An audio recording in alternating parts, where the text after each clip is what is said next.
Thank you, Osprey, for joining us today on the We Need to Act podcast. It is a great pleasure to have you with us. I'm so glad to be here. Thanks for inviting me. You are welcome. And I would like to start with your story, which is incredibly inspiring, as I said before. And you have helped spark a global movement of women taking bold climate action. Could you share with us a bit about your personal journey and what brought you to this work? Yeah, I think like a lot of people, we're very concerned about the earth and this, what many scholars are calling a polycrisis, where we're seeing the climate catastrophe unfolding before us. Many of us having experienced impacts of the climate crisis. We're aware of environmental degradation. We see social uprisings going on. And so for me, a lot of the impetus to start the Women's Earth and Climate Action Network back in 2009 is I really wanted to do something. I didn't even have a background in any of this. And I think that's a story that many people actually hold. But we get compelled to want to participate somehow in creating a future that we want, that is healthy and just and safe for our children and the earth. And, so that's how I really got into doing this work. Oh, that's great. And having a community supporting us really helps move forward and act when we know we have other people that share the same values as we do. And last year, you published The Stories in Our Bones, How Worldviews and Climate Justice Can Remake a World in Crisis. For listeners who haven't read it yet, what is the central message of your book? Yes. So I have it here just so people can see the cover. Uh-huh. And Great. uh, I'm reading it. oh, It's good. I'm glad to hear great. that. I'm glad to I'm really enjoying it. Oh, thank you. So, because a lot of the work that I do at the Women's Earth and Climate Action Network is very on the ground and very immediate, we do everything from I just got back from the United Nations climate talks in Brazil, as an example, for COP30. And we brought a big women's delegation there of frontline Indigenous women to advocate for fossil fuel phase out, to stop fossil fuel projects, to put forward the just transition, what we want for our future. And doing a lot of advocacy in this way, or, stopping bad projects from happening, but also on the other end, we do reforestation work in Brazil and in Ecuador and the Democratic Republic of Congo. And so all of this work is very immediate and part of, work that organizations like ours do. But when I started writing this book, I realized I wanted to take a step back and look at this polycrisis as a systemic approach. So, in other words, how do we look at root causes so that we can change fundamentally how our society is operating, our relationship to one another, our relationship to our own earth? And so I feel like it's really important when we're problem solving or world making in terms of what we want to build, we have to find out and be clear about what it is that needs to transform. And so when you go to a doctor, as an example, they don't just start giving you remedies or prescribing you medication. There's a long process of looking and finding out exactly what is the root cause of the illness or the disease to then treat it properly. And so that was my approach to the book, is to really unpack a lot of these systems that we're living in that may seem permanent, but they're not. We need to start questioning them. And, namely, systems of oppression that have been around for a long time and worldviews that have been very detrimental, like the idea of supremacy, that humans are above nature, or certain people are more important than other people, or men have supremacy over women. And these ideologies have been incredibly destructive to the human project of existence on this planet together. And we don't have to live that way. We can transform that. We can compost these ideas and grow something else in society. And so the book really uses that as a theme throughout, looking at ancient history, looking at our ancestral roots, looking at these different ideologies and where they came from, so that we can have the tools and the understanding to then transform them. As I say, if you don't know what you're talking about, it's really hard to change the story and the narrative and our activities. And so I do this also through a lot of storytelling in the book, because I think it's really important that we also integrate our imaginations and our heart. And so, though it has its academic nature and it's a very well researched book, it also has a lot of personal storytelling and stories from others, so that we can actually see these ideas and how they're playing out in the real world. That's great, and it connects with us emotionally, which is so important because sustainability is all about data nowadays. And I think we have to go back to stories and to learn from old stories as well. And what do you think are the biggest disease of our society today? Well, I think it has like layers. I mean, the layer that we're seeing really prominently right now is a lot of greed and a lot of the wealthy elite all over the world consolidating power, the rise of authoritarianism. I think that we're seeing the end result of this idea of endless economic growth and capitalism, this idea that we're here to just take from the earth instead of living in reciprocity with the earth, and that there's an exchange. I think that these things are incredibly detrimental and have people really looking at external values of how much wealth they're accumulating as if that's the most important about life, instead of our friendships and creativity and art and being with nature and these things that actually bring us great joy, having time, having leisure. All of that has been superseded by this sort of hyper individualism of me, not being in community, and what can I gain and what mine. And I think a lot of this comes because of this disconnection from nature. And again, this goes back to this idea of worldview, this idea that we're not connected to the natural world. And I think that's created a lot of emptiness and a lack of belonging. And to me, this ultimately leads to violence, where we are not we are not feeling our communion with our community, with the land, and a deeper sense of meaning and belonging. And through that, we start seeing a lot of disruption in society that is very negative and isolated. And I think a lot of people are beginning to see the sort of external results of that in how we're extracting from the earth, extracting from one another, and instead of being in reciprocal relationship, there's this idea of taking, and if I just keep gobbling up more, I'm somehow going to feel better or feel more important. Really, that's not working.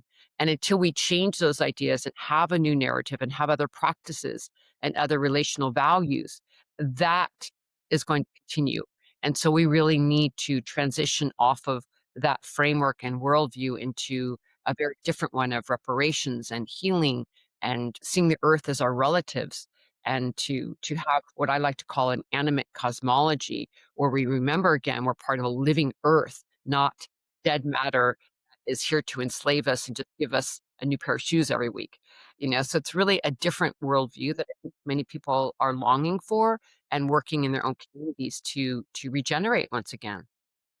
That's really important what you just highlighted. And our current society is feeling ever more depressed. So we really need a communion, community, and being part of nature. And in a recent article, it said that in the past 200 years, we lost, I think it was 60% of our connection with nature. And in your book, you mentioned our ancestral origins are literally the sky, and that our bodies are forged in the stars over billions of years. And I think many people don't connect with that.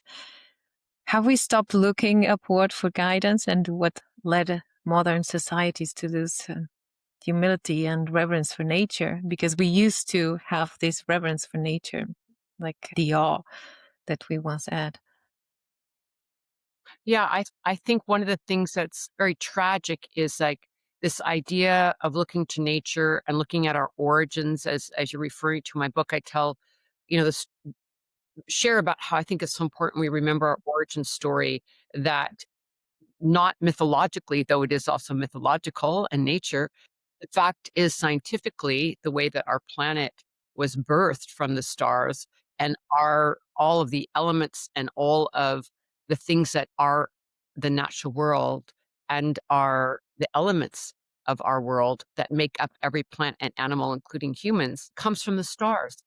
And that's not something that we discuss or even think about, that we're on a living planet that is in space.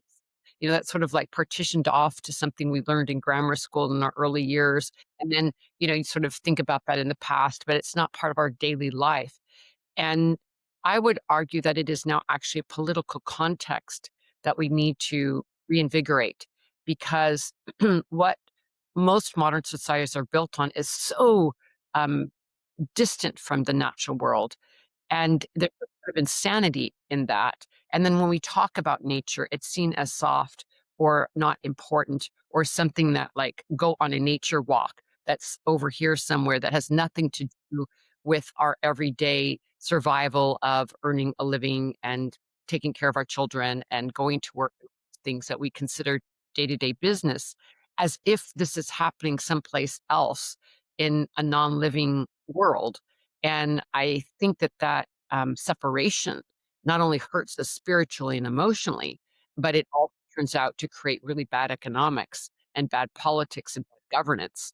And so I think a big question is not only how do we personally um, reconnect with the natural world, whether we live in a city or in a country or wherever we live, like, how do we actually generate uh, lived experience and practices of knowing that this is dangerous for us to not feel connected to the earth, and how do we actually start changing that? So that's one question. And then the other question, how do we bring the reality of nature and the natural laws of the earth back into our governance structures? Because, having just come from COP30 as an example, where governments are negotiating on our future and how we're going to survive the escalating climate crisis, probably one of the furthest things from any of the negotiations is actually what is happening in nature and what are the natural laws of the earth telling us about our survival.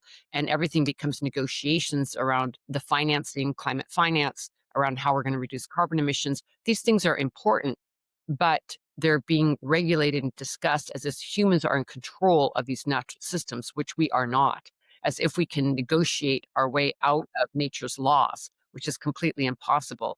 And so, how do we get our governance, our daily life, our personal everyday experiences reconnected to the natural world? And so, stories about, the reality of where we come from, our origins, are really important.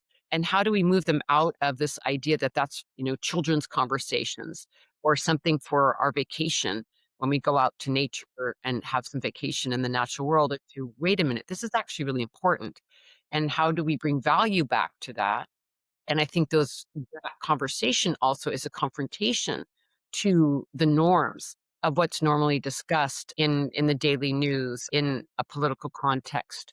And I think that's done on purpose, because once we remember that, it brings us back into humility and into balance with what's more powerful than humans and being at the top of a pyramid, but in relationship to everything. And our world is not designed socially, economically, or any other way to take on those concepts. But I think we have to keep fighting and presenting these ideas and intervening, because if we don't, nature's making it very clear through tornadoes and storms and floods that True. she's going to have the last say. So better for us Kick to us out.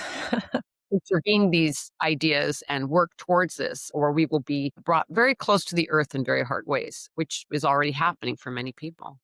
That's so true. And I was recalling a book, Sacred Nature, I read like a while ago. And in that book, the author referred that religion had a huge part on this separation between human beings and nature. And we look to indigenous communities, which are really important and are one of the most vulnerable groups regarding climate impacts. And in this podcast, we have welcomed also a lot of indigenous leaders, and we want to bring them to the table to discuss, because their worldviews are really important, as you mentioned before, and as you highlight in your book. From your perspective, and you have been working with them closely, What is the significance of these worldviews? And what can Indigenous knowledge teach us about sustainability, our relationship with nature, and healing also intergenerational traumas? Yeah, I think that, I've been very honored and thankful to work with Indigenous people for a very long time, and our organization has Indigenous leaders on our staff. I mean, they're very, Indigenous people's worldview is absolutely critical at this time because, just at a very practical level, most of the biodiversity left on Earth, our forests, our waters, that the natural world is either in the lands and hands of Indigenous peoples or stewarded by them. And there's a reason for that, which is the Indigenous worldview that we are relatives to nature. We're part and particle of the web of life. And so it's so important for all of us to learn from Indigenous people in a respectful way. And again, not from an extractive perspective, but to really sit at the feet of Indigenous peoples and learn in as much as they want to share with us. I think it's also important to understand the deep struggle Indigenous peoples are in because their lands are getting attacked all of the time. And again, it's from this long-standing colonial perspective and the rise of colonization and what has happened to Indigenous people all over the world. And so I think part of the understanding of learning from Indigenous worldviews is also supporting Indigenous rights, supporting the struggles of Indigenous peoples wherever we are. Most people don't realize that Indigenous people are living and thriving all over the world, even through the awful destruction and the apocalypse of colonization in their communities. And so, how can we, first off, learn who are the Indigenous peoples that are in the communities where we live, and how do we uplift their knowledge and voice, ensure they have funding, and ensure that they are at decision making tables, and ensure that their rights are being respected because their rights are often violated. Um, they fought very hard for something called the Universal Declaration on the Rights of Indigenous Peoples, which is an international norm that unfortunately gets violated all the time, especially something called free, prior, and informed consent, where Indigenous peoples have the right to tell people to not do projects on their land, not only with their consultation, but also with primarily important their consent. And so a lot of the work that we do in supporting Indigenous communities is to really try to enforce free, prior, and informed consent, or FPIC, and to ensure that their rights at UN forums or in local environmental fights, when their communities are attacked, that these rights are respected. And so this ties into the worldview of, that we're in this living earth that needs to be protected, that we're in relationship with. So it's no surprise that this is where the biodiversity still exists, is in Indigenous territories and lands. Um, and I think that we need to learn from those values and to understand Indigenous science. A lot of knowledge, ecological knowledge that comes from Indigenous peoples is often put as secondary to like what we consider Western science, instead of realizing like this Indigenous science is older and has other ways of knowing and has deep, deep rootedness in place in ecological systems, because most Indigenous peoples have lived in their territories and lands for thousands and thousands and thousands and thousands of years. So the knowledge of how to care for that land and which species need this at this time of year and how to harvest in a way that doesn't destroy the ongoing ecological well-being of that land. These systems are deeply embedded in Indigenous knowledge. And so it really behooves us to lift up Indigenous people, learn from how they're living on the land where we live, and start bringing those values and practices into the center of the conversation. And so I think, yeah, I think it's really important. And as you see throughout the book, I'm really lifting up examples of Indigenous leadership, but also the threats and struggles that they have. And I think it's a deep awareness we all need to carry at this time. That's really important. And in a past interview with an Aboriginal academic from Australia and Dr. Anne Poelina, she was mentioning that because this, we were talking about this trend going after Indigenous people to look for answers for our current problem. It's continues to be an exploitation. And she was telling me that we want you to leave us alone because we are struggling. We are really struggling in our communities. And as you said, we have to give them space for them to share and not to exploit and try to westernize their worldviews in a way. And I would like also to talk about women, because you created this movement of women, and women are also disproportionately affected by climate change. Yet they are also leading many climate movements worldwide, and companies in the business world as well. In your view, what role does the feminine, its values, perspectives, and leadership play in restoring the connection with Mother Earth?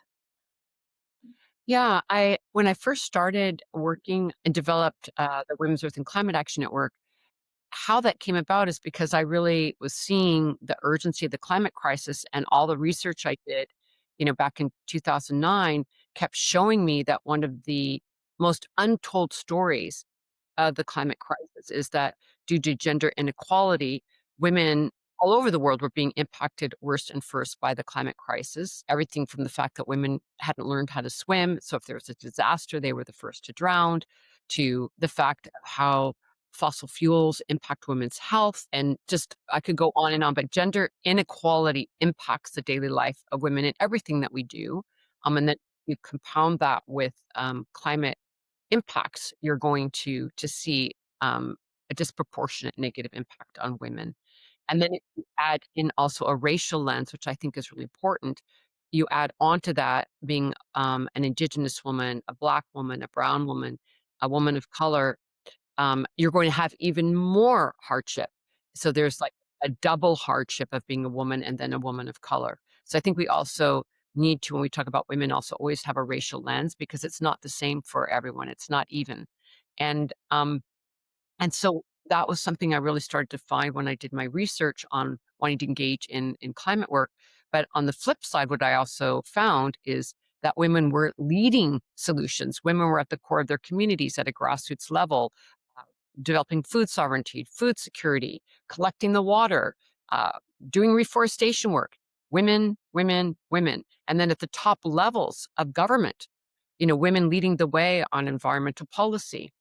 And so it was like, yes, women and the earth go together, and women as caretakers, women as knowledge holders. And so I'm really excited about this work because I get to get up every day and work with phenomenal women leaders around the world who are really moving the dial. And I will just say, just so people have some perspective, it's not just a feel good idea, it is a reality of what is happening in our communities. And it's one of the still, even though there's more discussion in the women and climate space in that intersection than when we started in 2009. And there are many other incredible colleagues that I work with and other women's organizations doing this work. It is more, there's more awareness around this connection. It still needs to be far more. It's one of the most underfunded and undervalued pieces of work in the climate movement, has to do not only with Indigenous peoples, but women's leadership, which is reflective of our society. But just to take one example, I did a presentation for a group that researchers and that feeds the IPCC reports on the fact that with the Women's Political Empowerment Index, which is research that's done all over the world, country by country, it doesn't matter if it's the global north or the global south, that shows women's agency in any country, if they're involved in social issues, what is their economic opportunities in that country, are they in high positions in government. It looks at a whole array of things. It's called the Women's Political Empowerment Index. With just a 1 unit increase in that index per country, you see 11.51% decrease in carbon emissions. And not the climate crisis all about carbon emissions, but that's extremely significant. And so it just shows, again, I could give so many stats. I'm just giving one, that women's leadership really moves the dial on environmental law, on policy, on the ground solutions. And so I'm really excited about women's leadership in every aspect. And it's part of the imbalance of our society. And also going back to my book, why I wanted to give a historical analysis on patriarchy and understanding like it's not just like normal for women to be devalued, it's built into society. When we look at the interlocking systems of patriarchy, colonization, capitalism, and racism, they're all interlocked to create a system of supremacy where primarily white men are leading out. And we could also add into that certain ideologies of religions that have also added into creating this hierarchy. And all of that right now is a huge struggle we're in as we look at, the rise of authoritarianism, which is also pushing these agendas. Like, how do we dismantle these structures, compost them, and transform them into something else? Because it turns out these systems hurt most people, other they're a very small part of humanity. And so, to me, a lot of the role of women's leadership is bringing these things to light and showing a very different, equitable way forward, where we see justice centered, racial, economic, social justice at the core of feminist values. And this is what I think is really exciting. And if people need also just sort of like a general view of it, when we look at 19 pandemic, there was many studies and news articles that came out that countries led by women did far better in managing their populations and bringing back health and balance sooner than countries led by men. And it's not about putting men down. It's not about that. It's about lifting women up and living in governance structures and communities of balance. And that's what we're really looking towards. And across the gender spectrum, and not also just having binaries of women and men, but across the gender spectrum, what we want is to have our communities and our governance structures and the way that we're living be equitable and not to feel like we're being unreasonable for that simple normal request. That's so true. That's the key, find balance. And how can we find balance? And you refer to the idea of the North Star in your book. Do you believe we can still find our guiding North Star in this paradoxical moment? And as you mentioned, we have these dominant patriarchal cultural systems often overshadow just an inclusive solution. Absolutely. I mean, ultimately, I have great faith in people, power of people, seen great things happen in my life from the power of people's movements, you know, civil rights movements to peace movements. We're watching right now in real time there in Europe. We're seeing Thank you, Bueno. governments being turned inside down and upside down, and seen in Asia recently some victories of people out on the streets, youth on the streets, upturning their government. So, yes, it's very frustrating that work can go slow, but then it can also go fast. So, I think we're in a very, very hard time. I don't mean to sugarcoat it in any way. I think we're living through disaster times. I think enormous amounts of people are suffering, are dying, and these systems that we've been talking about on this show today are predominantly what most of us are experiencing. And those hardships, I think, are going to unfortunately only increase in the immediate time frame. And the destruction of the earth and climate chaos, all of these things are not going to get better soon. So we need to sort of dig into the long view and realize that what we're doing right now, all the actions we're taking right now, are building the future we want. It's not a time to be on the sidelines. It's not a time to sit back. We are literally the leaders of what's going to happen, every single one of us.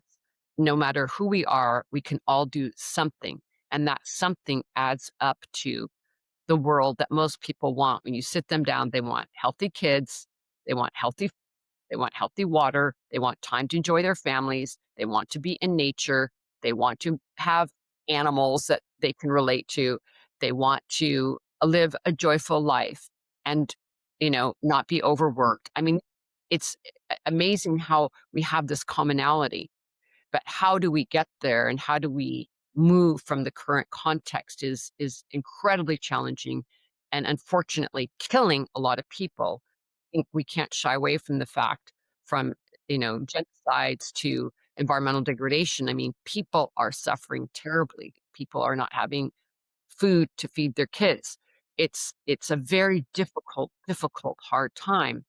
And sort of how I look at it is like we're burning through this moment, and how do we, out of the ashes of these systems of oppression, lift up speak awake and dream awake and practice awake the world that we want.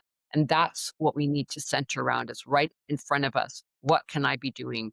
How can I be contributing to reality that we need to bring forth in a very, very, very harsh and deadly time? Thank you for sharing that clear idea. And I was recalling Elena Norberg-Hodge that we had in a past episode, and she's very vocal about localization. And I want to ask your opinion and your perspective because we live in a globalized world, which is impacting really hard local communities. What do you think about that? Will we still live in the future in a globalized world? Can we find balance between what the globalized world gives us in this moment and going back to communities and to find our space in our communities?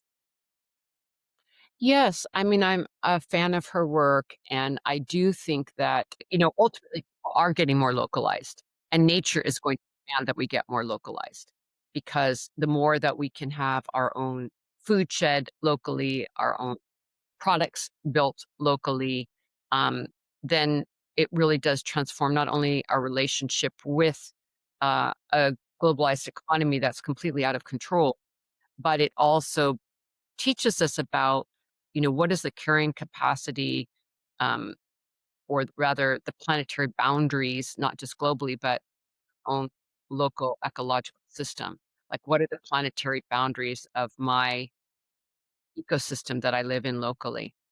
And I think that's something that's very foreign to people, especially in wealthy countries. Very, very foreign to people that you eat the food from where you live, you make your family friends with the people where you live, your stories come from the land from where you live, and you begin to connect with community in a very different way, and your economy becomes localized. I think this is a very healthy model and one that is, for a lot of people who have not lived that way, can feel very oppressive or like their privileges are being taken away. And so I think it's also a process of ensuring that we understand the joy of localization and the fruits of localization to make that transition. And, it's going to take time to have people really incorporate that into what feels like a good life after having, flying all over the world all the time, which I'm guilty of. And so I have actually thought a lot about that and how to begin that process of localizing more. I think it's really important. And I don't think it'll mean that people are not traveling around the world. I don't think it means like they're black and white on this issue. I just think there's too much on globalization, not enough on localization. And so I think the beginning point is like, how do we start living closer to the land where we live and creating community in a more intentional way? I think these are things that we can grasp and begin to practice. Community is really important. It is what we are trying to build with this podcast also. And again, circling back to your book, you emphasize that there are real reasons not to give up, that we can still change course, but only through collective action. So also going back to the power of communities, which I would like to highlight. What final advice would you offer to our listeners to inspire and mobilize them right Mm. now? Well, I think it's important everybody knows that they are woven into the story. No one is exempt from the current story that we're in, and that everyone has agency. And if you don't think you do, trust me, you do. Trust life that you do. You're here for a reason. And that whether you're, want to work with one or two friends, or as you have mentioned several times, the power of community, find a group that is doing things that you care about, participate with them, join with them. It really makes a difference to do these things with other people. Human beings are very social critters. We like to do things with people. It feels good. So I think it's really important to be active and realize that we are in a literally deciding moment for humans' existence on the earth. And so that means all of us need to engage. And I wanted to loop around to something that you had said earlier, just because I didn't want to leave a gap in our conversation, which is one thing around Indigenous peoples, which obviously we work with a lot of Indigenous people. So this is a core value and strategy that I believe in. Indigenous rights, Indigenous people are a solution. And so we want to continue to uplift this. And one of the things that's very important to me as I've worked with Indigenous peoples that I wanted to share with you and your audience is that one of the things that will help us approach that in a non extractive or an exploitive way is the deep work we need to do as non-Indigenous peoples about our own histories, because then we come to that conversation a very different way. And I talk about this in my book that even if we have a tattered and torn past that we don't know about, we can research, we can talk to one another, we can go out on the land and build that spiritual muscle, if you will, and that cultural muscle that is also part of how we got into these crises. And Indigenous peoples cannot answer that for us. You can never be Hopi, you can never be Sami. You have to be who you are. And if my background or your background, that cultural framework has a lot of broken pieces in it, it's okay. Our job is also to regenerate the story that is there because it gives us enormous wealth to pull from what I like to call our pre-colonized or pre-patriarchal ancestries, where our ancestors were close to the land and had those practices. And we can't just suddenly pretend we're them, but it begins to transform our relationship with the land, with ourselves, with our community, when we begin to bring those stories forward. And there's also things that have not been lost in our family histories, whether it's through food culture or family stories or songs. There is a lot there that can connect us to the land, and it brings us to the conversation in a very different way. So I would also really encourage people to realize that part of our homework, if you will, is yes, living in balance with the earth and how we're going to deal with all these polycrises, but we can't leave ourselves out of the story. We as humans need to also transform. And this is a piece of that transformation is to reclaim who we are and to begin to regenerate and remember our connection with the land through our own ancestors. Thank you so much, because we are all natives to the land. This has been a really inspiring and enlightening conversation. And thank you so much for joining us today. And I really appreciate the work you are doing. It gives me hope. And I hope that other listeners will also feel the same, as inspired as I am with you. Thank you. Thank you so much for this good conversation.